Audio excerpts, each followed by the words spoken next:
계획하심과 인도하심대로 여태까지 살아왔음을 우리 모두가 기억하고 인정합니다.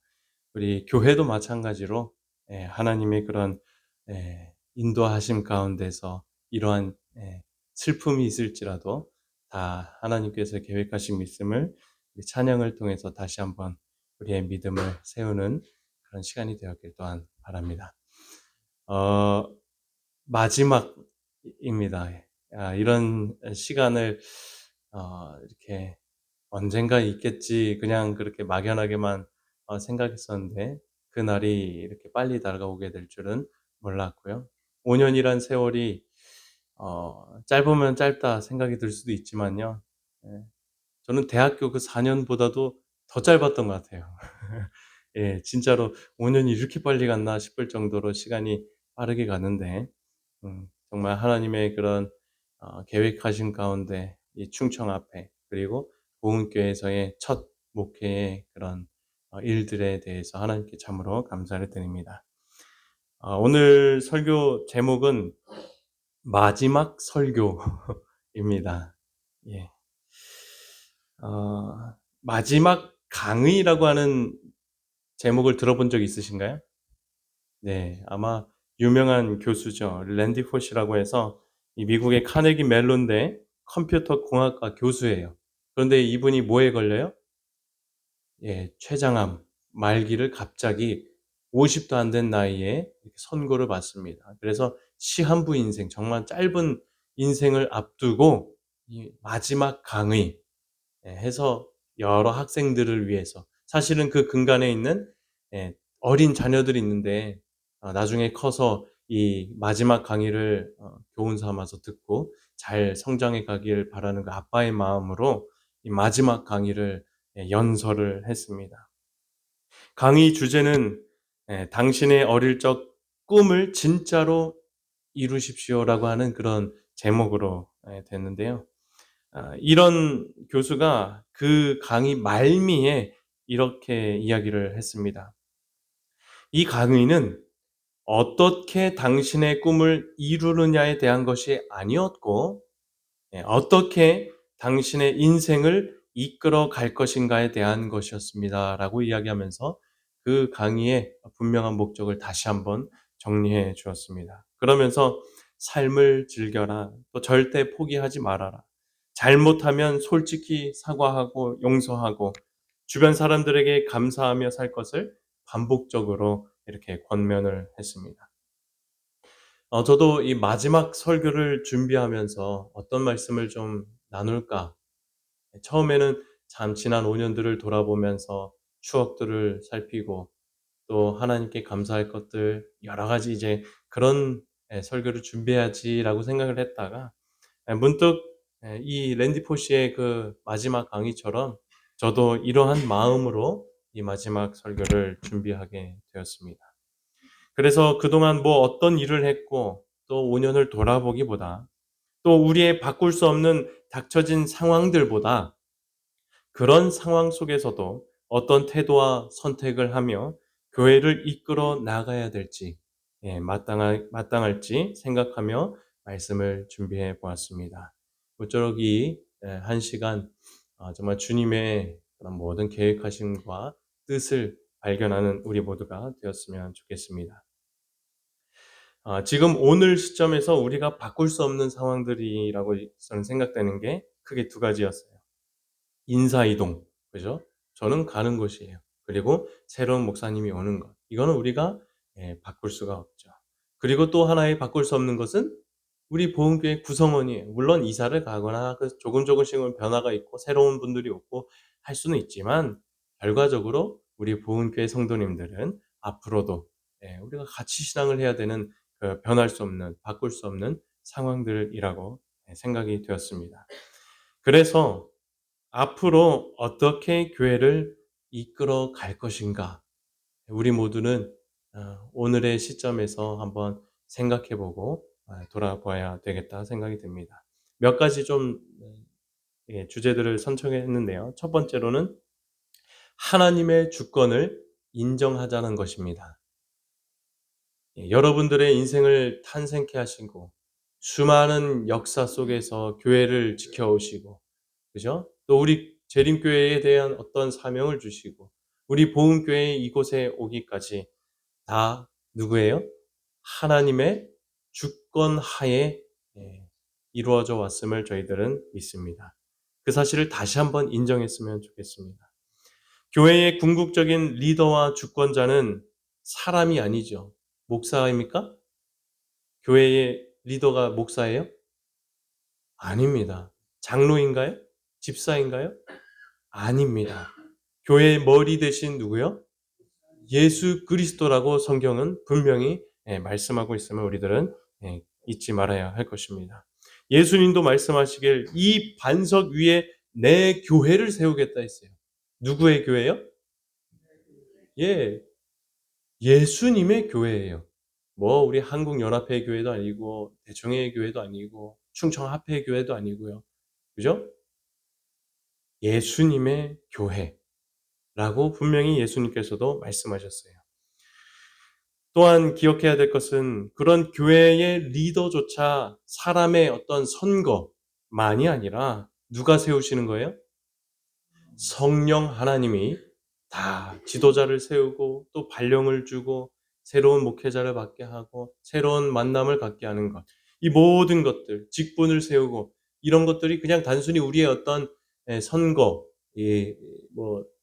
어떤 다수결 이런 것들로 이루어지는 것이 아니라 성령의 분명하신 인도하심대로 세워지는 것임을 우리들은 또한 잊지 말아야 합니다. 이러한 교회의 성장도 누가 시켜주는 거예요? 어떤 유능한 목사님일까요? 어떤 우리의 어떤 가지고 있는 좋은 재능들일까요? 아니면 여유로운 그런 재정일까요? 누가 교회를 성장케 하고 또 날마다 이렇게 더하게 하십니까? 역시 이 또한 하나님입니다. 교회의 모든 사역의 열매도 하나님이 주관하심을 이 시간 우리가 다시 한번 바라봤으면 좋겠습니다. 또한 교회는 인간이 쌓아놓은 어떤 건물이 아니라 그리스도 안에서 성령께서 계속 지어가시는 하나님의 집으로 성경은 묘사하고 있습니다. 예, 지금도 완성된 것이 아니에요. 우리 교회는 앞으로 하나님이 만들어주시고 다듬어주시는 대로 계속하여 연결되고 성장하고 나아가는 교회가 바로 오늘날의 교회인 것입니다. 주님 안에서 서로 연결된 집임을 우리들은 잊지 말아야 할 것입니다. 이처럼 교회의 성패는요, 우리의 목회자라든지 우리가 가진 어떤 것이라든지 형편이나 상황이 아니라 하나님의 주권을 인정하느냐, 그리고 그 주권에 따라 믿음으로 순종하느냐, 그렇지 못하느냐에 달려 있다라고 하는 사실을 우리가 또한 기억해야 할 것입니다. 이 하나님의 주권을 따라 결정하고 움직였던 교회가 첫 교회가 있었죠. 어떤 교회였어요? 초대교회가 그렇지 않았습니까? 하나님의 주권, 진짜 하나님의 살아계심, 하나님이 인도하심을 믿고 인정한 교회. 그들은 어떻게 교회를 이끌어 갔었습니까? 하나씩 살펴보면 첫 번째로 첫 선교사 파송이 회의나 어떤 인간의 전략적인 그런 제안이 아니라 성령을 구하고 그 성령의 인도하심대로 그 음성에 따라 순종하며 파송을 보내고 세우는 일을 초대교회가 감당했었죠. 또한 이 교회의 최종 결정권이 성령의 인도에 있음을 늘 인정했어요. 이 교회뿐만 아니라 예루살렘 공의회에서 다루는 모든 것들도 그죠?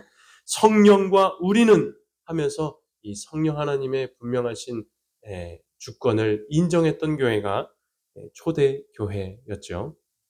또한 이 바울과 일행이 여러 사역을 다니면서 이제 나라들을 다니면서 복음을 전했죠. 그런데 자신들이 원하는 계획에 때론 뭐 할 때가 있었어요? 막힐 때가 있었습니다. 일로 가려고 했는데 가지 못하게 하시고 다른 길로 가도록 성령이 지도하셨죠. 그럴 때마다 막으시는 성령, 또한 하나님이 부르시는 그 부르심, 그 주권을 따라서 언제든지 선교 방향을 바꿨다라는 사실을 또한 우리가 초대교회의 모습을 통해서 발견할 수가 있습니다. 또 한 가지, 예루살렘 교회는 자기들의 기준들이 그때 있었잖아요. 할례를 받아야 된다. 또 율법을 지켜야 된다. 이런 어떤 기준들이 많았어요. 근데 그런 것보다도 먼저 행하신 하나님을 보고 그 주권적 역사 앞에 항복하여 결론을 바꾸게 됩니다. 성령에 대한 이방인에게 구원을 여신 하나님을 이 초대교회가 포용하게 되는 것이었죠. 그래서 오늘 이 시점 우리들은 하나님의 주권 앞에서 이런 질문들을 해야 할 것이라 생각이 듭니다. 첫 번째로 우리 각자 자신이 돌아봤으면 좋겠습니다. 우리 가정이 지금 왜 이 보은 교회에 나오게 되었는가? 다니고 있는가? 이 보은 지역에 이사 와서 왜 거주하고 있는가? 우리 스스로 질문해 보아야 합니다. 하나님의 주권이 거기에 있기 때문이에요. 또한 이런 질문을 해봐야 돼요. 왜 옆에 있는 성도와 함께 신앙을 하고 있나? 우리 옆 사람 한번 보십시오.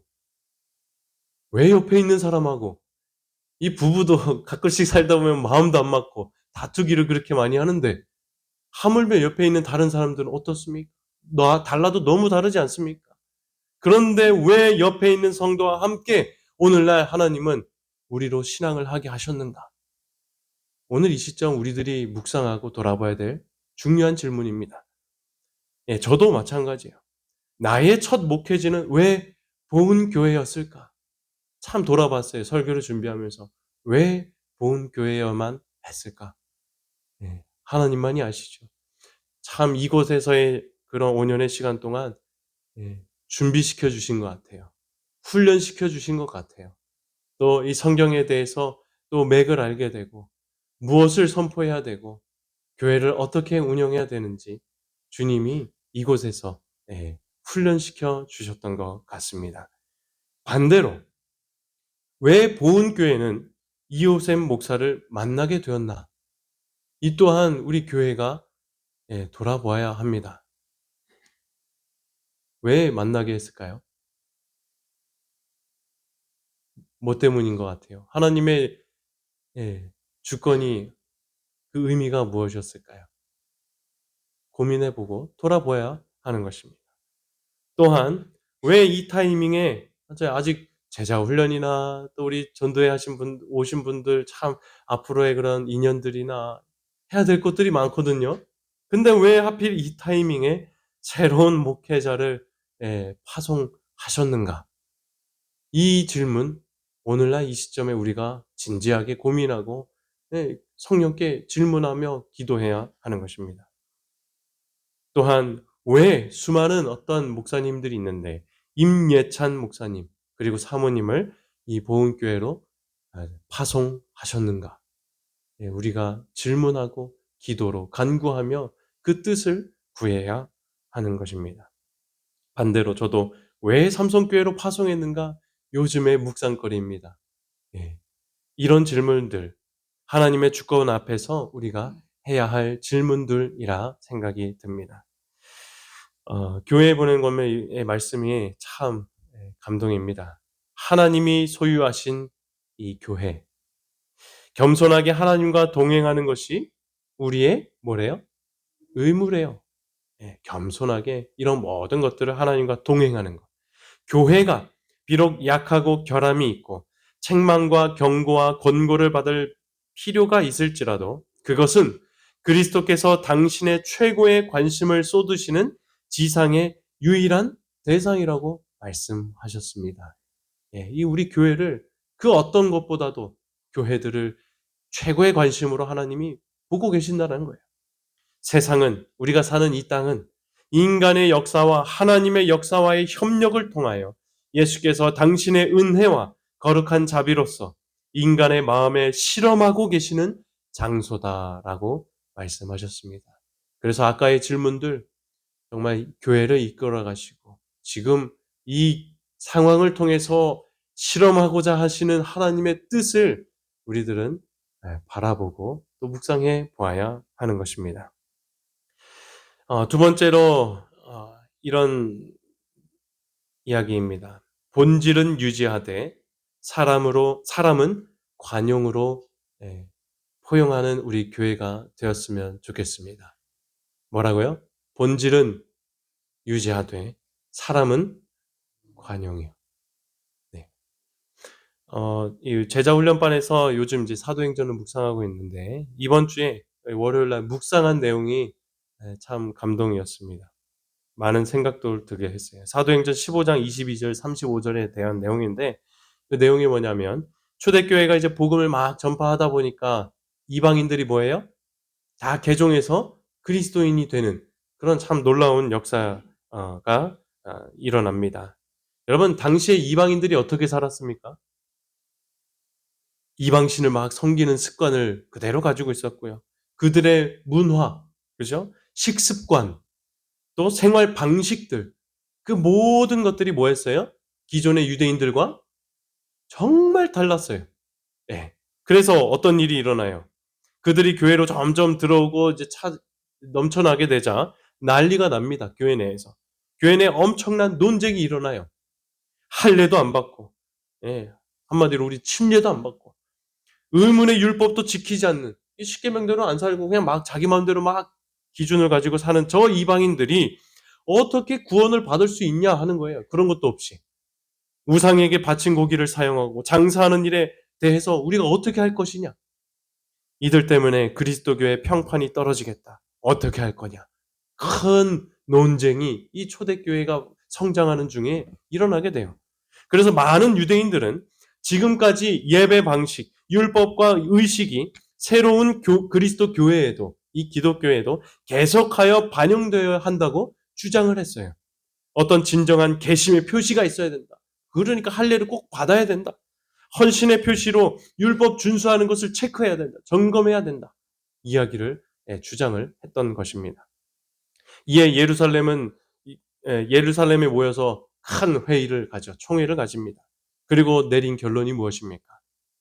성령이 이방인들에게 임했던 사실, 그리고 이방인들에게도 동일한 능력을 주셨음을 증거하면서 할례제도와 의문의 율법을 강요하지 말라며 곧 구원은 은혜로 말미암은 것이다라고 그 총회에서 선언을 하게 됩니다. 물론 이방인 개종자들도 수용해야 할 부분들이 분명히 있었죠. 그리스도에게 교회의 원칙과 일치하지 않는 풍습이나 자신들의 습관이나 이런 것들은 점점 고쳐 나가야 했습니다. 그래서 이방인 개종자들은 많은 이방 축제 초대에도 거절할 필요가 있었고 제물에 바친 고기를 더 이상 그걸 먹거나 장사하거나 이런 일들을 점점 개선해 갔어야 했고 더 이상 음행도 하지 말아야 했고 목매어 죽인 것과 피를 멀리하는 그런 다짐과 결심도 필요했던 것입니다. 하지만 그럼에도 초대교회는 본질은 지키되 새로 교회에 들어오는 자들에 대해서는 뭘 베풀어요? 관용을 베풉니다. 참 안타까운 것은 이 예루살렘 총회의 이러한 결정으로 교회 내에 이때 큰 분파가 일어나요. 어떤 자들은 이 바울이 유명하고 참 훌륭한 거 인정하지만 저 바울이 율법의 의무에 대해서 느슨한 원칙을 가졌다며 냉대하고 비난하기도 했습니다. 하지만 이러한 총회의 폭넓고 관대한 결정들은 결과적으로 어떻게 돼요? 이방 신도들에게 신임을 얻게 되고요. 그들에게 기쁨이 되고 하나님의 사업이 점점 번창하고 번영하게 되었다라고 하는 사실을 우리가 역사 속에서 볼 수가 있습니다. 모두 다 하나님의 주권으로 이루어진 역사였죠. 본질과 원칙만 주장했다면 어떻게 됐을까요? 우리 교회의 역사가. 아마 유대인들 얼마 가지 못해서 다 그 교회가 무너지고 지금의 기독교도 없었을 거예요. 예루살렘 교회는 이러한 결정을 다른 교회들에게 그 당시에 막 전했습니다. 얼마나 기쁩니까? 이때 안디옥 교회는 유다와 신라를 세워서 바울과 바나바와 함께 파송해서 이 편지, 총회에서 이제 쓴 그 편지를 가지고 가서 낭독을 했습니다. 그 내용이 이거예요. 새번역 성경, 좀 쉬운 번역으로 좀 읽겠습니다.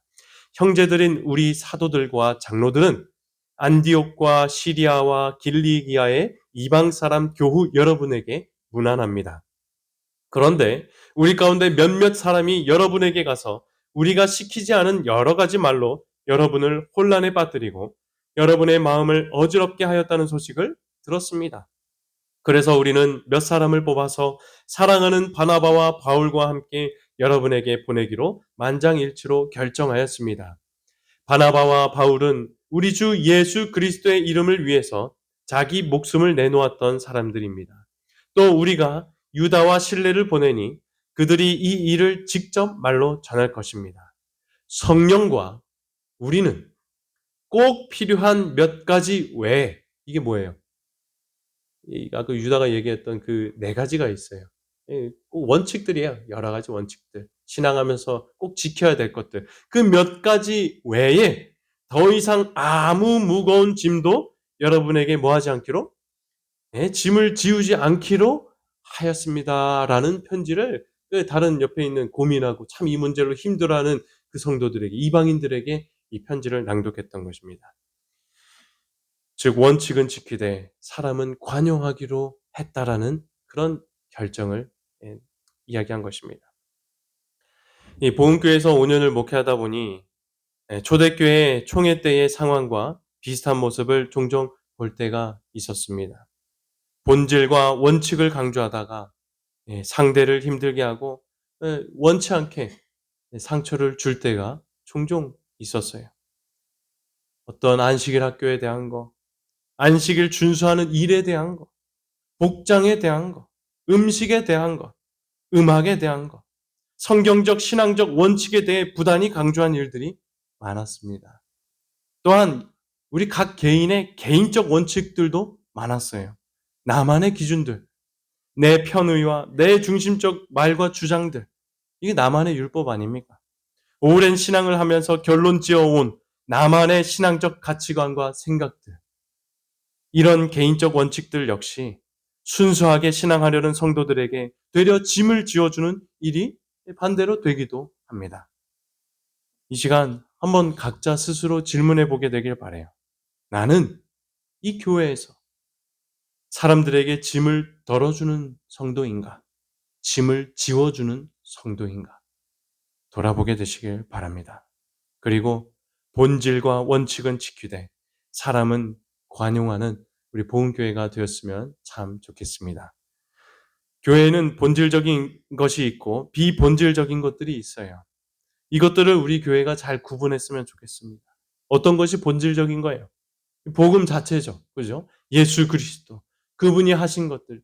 성육신 하셔서 하신 모든 일들. 또 믿음으로 말미암는 구원. 이거 복음이에요. 바꿀 수가 없는 거예요. 이게 본질이죠. 하나님의 사랑, 이웃 사랑. 이건 본질입니다. 그리고 그리스도의 몸으로서의 교회. 이건 우리의 어떤 주인 된 게 아니라 하나님이 주인이시고 주의 몸 된 교회인 것. 이건 변함이 없는 것이에요. 서로의 지체로 인정하고 용납하고 연합하고 서로 섬기는 삶. 이런 삶은 우리가 지켜내야 하는 것입니다. 말씀과 기도, 예배, 말씀을 통해 하나님의 뜻을 듣고 예배와 기도로 하나님과 실제 관계를 누리는 것. 이 또한 본질적인 신앙의 근간이죠. 마지막으로도 이것 중요하죠. 회개와 거룩, 성화입니다. 죄를 죄로 인정하고 돌아서는 삶을 우리들은 살아야 합니다. 세상과 구별된 삶을 바라보는 삶을 살아야 하고요. 말씀의 능력으로 우리가 변화를 얻고 거룩해지고 성화를 이루어 간다는 것을 우리가 믿고 경험하는 일 또한 이것은 본질적인 것입니다. 아무리 신앙 가운데서 이것에 실패했더라도 다른 방법에서 다른 방식으로 이 문제를 해결하려고 하지 않게 되길 바랍니다. 우리의 성화와 우리의 거룩한 삶은요, 말씀으로 이루어지는 거예요. 다른 데서 찾지 않게 되길 간절히 바랍니다. 이건 바꿀 수가 없는 거예요. 반면에 비본질적인 것들은 무엇이 있습니까? 예배 형식과 스타일, 본질입니까? 비본질이에요. 예배 순서나 악기 사용하는 것, 찬미가랑 복음성가 부르는 것, 대예배 순서, 또 안식일 학교 운영하는 것 방식, 또 교과 공부하는 방식, 시대 문화에 따라서 다 뭐 할 수 있는 거예요? 바뀌어 왔어요. 그리고 바뀔 수 있는 거예요. 왜요? 비본질적인 것이기 때문인 것이에요. 조직 구조, 우리 교회의 구조와 운영 방식, 늘 그냥 백몇십 년 전에 그 조직대로 가지고 있어야 됩니까? 아니에요. 비본질적인 거예요. 언제든 이 시대에 따라 또 필요에 따라 우리의 상황에 따라 바뀔 수가 있는 거예요. 개인적인 것들, 예. 물론 신앙을 열심히 하고 정말 하나님 앞에 어 사는 사람들은 이러한 일들이 자연스럽게 나는 것이지만 우리의 복장, 음식, 생활 방식 여러 가지 이 개인적인 것들은 예 본질에서 약간 떨어져 있는 내용들이에요. 이 사실을 우리가 잘 기억해야 하는 것이에요. 또한 우리 각 개인의 신앙의 가치관들, 아무리 내가 이렇게 살아와서 신앙의 어떤 확고한 가치관이 있을지라도 그것이 때론 비본적인 비본질적인 것일 수도 있다라는 것을 우리가 늘 겸손하게 바라보고 생각해야 하는 것입니다. 또한 우리의 어떤 참 안식일 열심히 지키는 것. 우리 개중교에서도 주일을 성수하는 분들이 있어요. 정말 열심히. 이 우리의 행위는 본질적인 것입니까? 비본질적인 것입니까? 우리의 행위 또한 비본질적인 것이에요. 이것들을 잘 기억을 해야 하는 것입니다. 예, 안식일 준수하는 참된 방식에 대해서 여러 증언의 말씀에 이런 말씀도 있어요. 나는 단순히 안식일을 지키고 아침 저녁으로 기도하는 것이 우리가 그리스도인이라는 긍정적인 증거가 아님을 보았다. 이러한 외적인 형식은 모두 엄격히 지켜질 수 있지만 진정한 경건이 또 사랑이 결여될 수 있다. 하나님께서 귀중히 보시는 것은 사랑의 봉사이다. 안식일도 역시 그렇다. 여러분, 원칙은 지키되 뭐라는 거예요? 사람을 위해선 사랑으로 관용을 베풀라고 성경도 선지자도 증거하고 있음을 우리들은 잊지 말아야 하는 것입니다. 안디옥 교회의 그런 총회의 결정을 편지를 읽었죠. 그랬더니 그 결과가 뭐였어요? 이렇게 얘기하죠. 그 이방인들은 전송을 받고 파송받은 사람들 안디옥에 내려가서 회중을 다 모아놓고 그 편지를 전해 주었습니다. 회중은 편지를 읽고 그 겉면을 뭐하게 기쁘게 받아들였다라고 했어요. 정말 너무 행복했어요. 진짜 자유함으로 신앙을 하게 되었다는 것입니다. 너그러이 이방인 개종자들을 받아들인다는 이 편지의 내용을 알자마자 즉 관용을 베풀기로 한 예루살렘 교회의 결정에 회중들이 얼마나 기뻐했던가를 우리들은 또한 기억해야 할 것입니다. 사랑하는 보은교회 성도 여러분, 본질적인 것은 보존하되 정말 보존해야 합니다. 이 안식일 우리가 어떻게 보내고 있는가 정말 우리 스스로도 점검하고 돌아보아야 돼요. 회개해야 할 것들은 회개해야겠죠. 하지만 비본질적인 것에 대해서는 너그러이 포용하게 되는 사랑이 넘치는 교회가 되길 간절히 바랍니다. 모든 영혼들, 새로운 영혼들, 주님이 보내주시는 모든 성도들, 신자들, 신앙의 기쁨을 누릴 수 있도록 교회를 앞으로 잘 이끌어가게 되길 간절히 소망합니다. 관용이라는 말이 이런 뜻이 있더라고요. 자기 원칙은 분명히 유지하면서도 그냥 막 풀어지라는 게 아니에요. 다른 사람의 입장과 한계를 넓게 이해하고 용서해 주는 태도가 관용의 태도라고 합니다. 여러분, 넓은 바다, 그죠? 그 바다, 우리 가끔씩 뉴스 보면 때로는 배가 지나가다가 함몰돼서 막 기름이 유출되죠. 그죠? 그리고 온갖 사람들이 해수욕장 와가지고 쓰레기를 버려서 쓰레기가 막 있어요. 그런데요, 바다는 그 모든 것들을 뭐예요? 품습니다.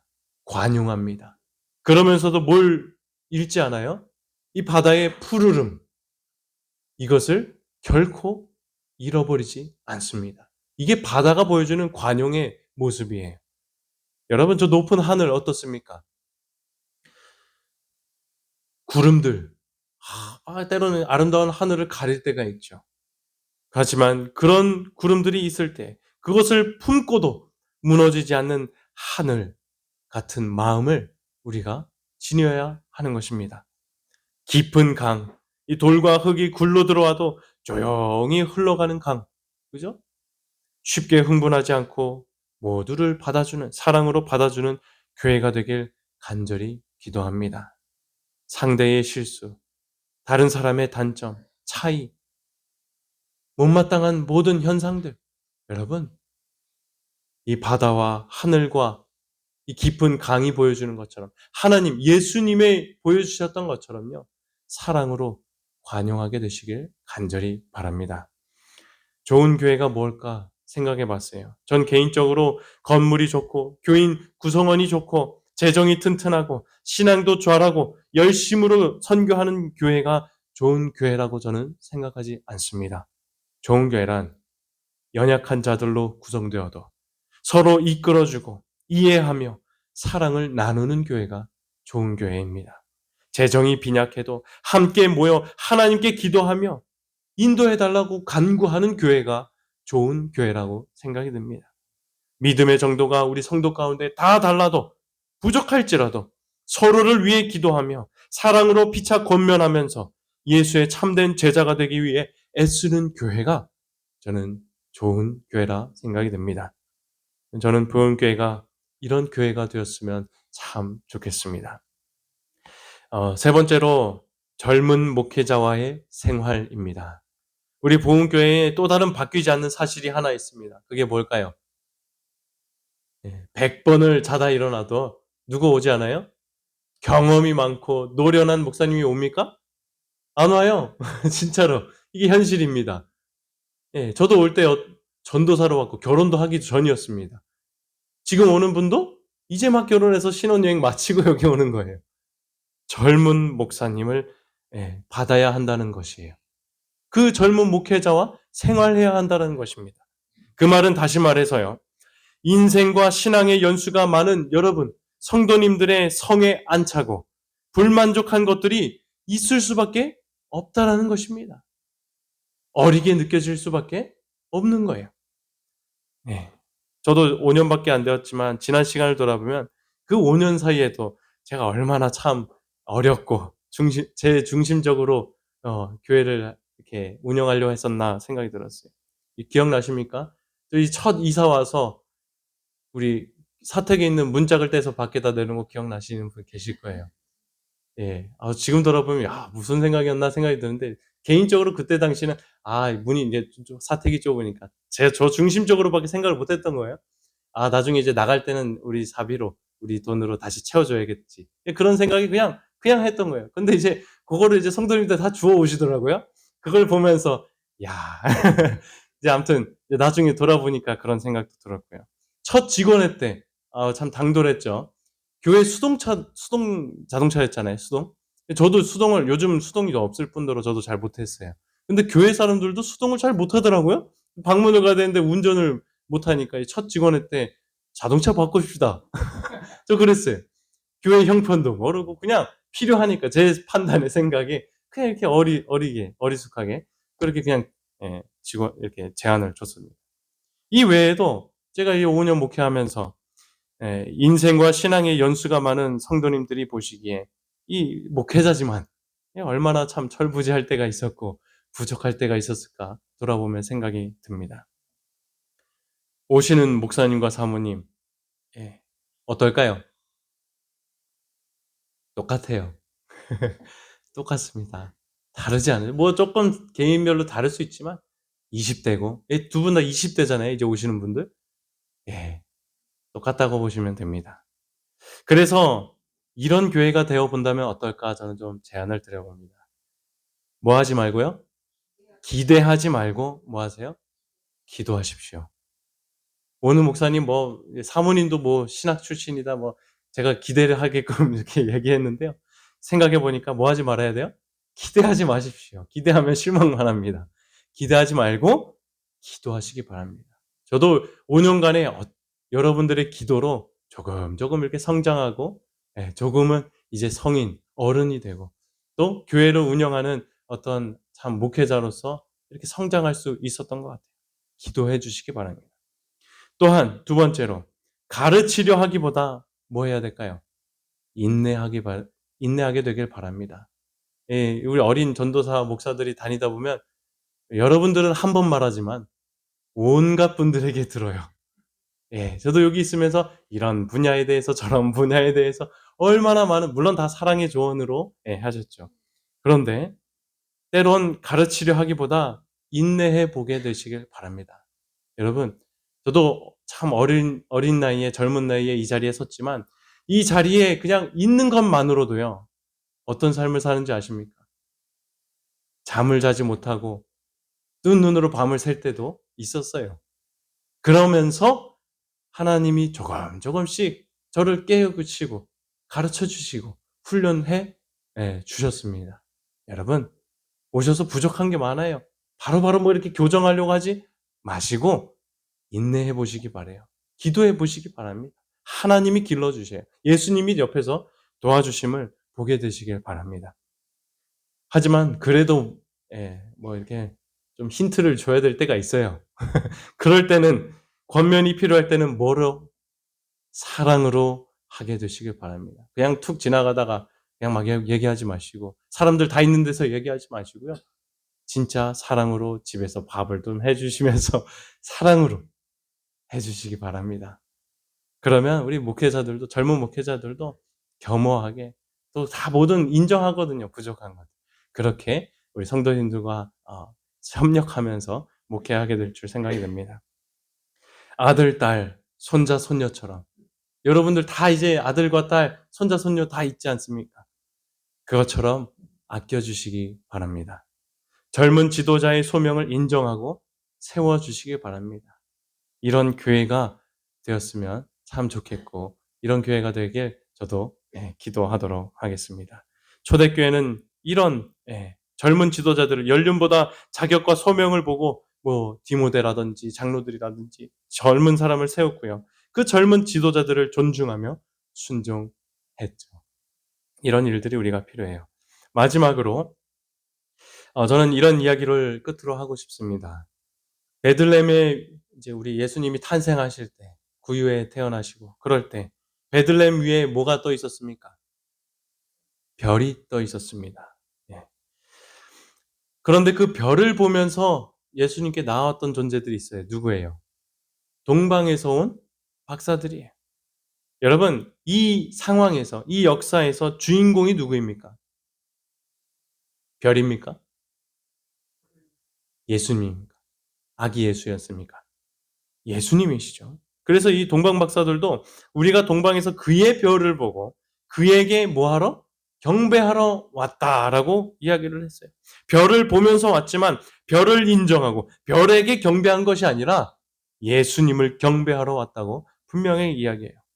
여러분, 저와 제 아내 이곳 보은에서의 5년의 시간은요, 단지 교회와 성도 여러분을 예수님께로 인도하려고 했던 베들레헴의 저 별과 다를 바 없는 존재였음을 다시 한번 저희를 생각해 주셨으면 좋겠습니다. 저희는 경배의 대상도 아니고요, 칭찬받을 이유도 없습니다. 저희들의 이곳에서의 시간은 그저 여러분들로 예수님만 바라보게 하고 예수님께 영광이 되었기를 바랄 뿐입니다. 이제는 후임 목사님이 이 별의 역할을 계속해서 감당해 갈 거예요. 그 별을 보며 별을 평가하거나, 지난 별과 지금의 별 비교하지도 마시고요. 또 지난 별의 어떤 그 밝았던 빛을 추억하지, 너무 그렇게 하지 마시고요. 오직 그냥 그 별을 통해서 예수님만 바라보며 주님만을 경배하는 우리 교회가 되었으면 참 좋겠습니다. 이번 안수식, 우리 다 마음은 오셨을 거예요. 그죠?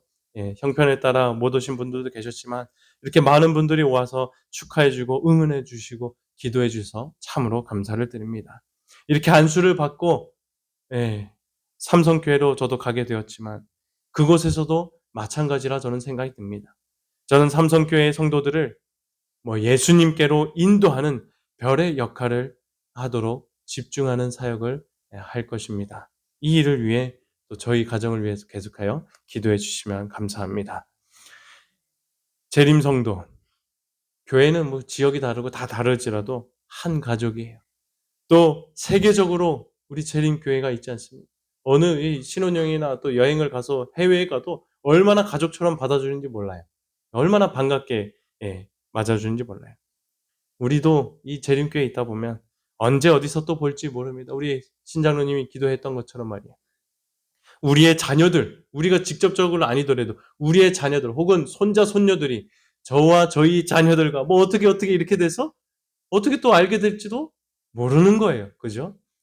주님은 또 기쁨으로 서로 언젠가 만남이 있게 해 주실 줄 저는 생각합니다.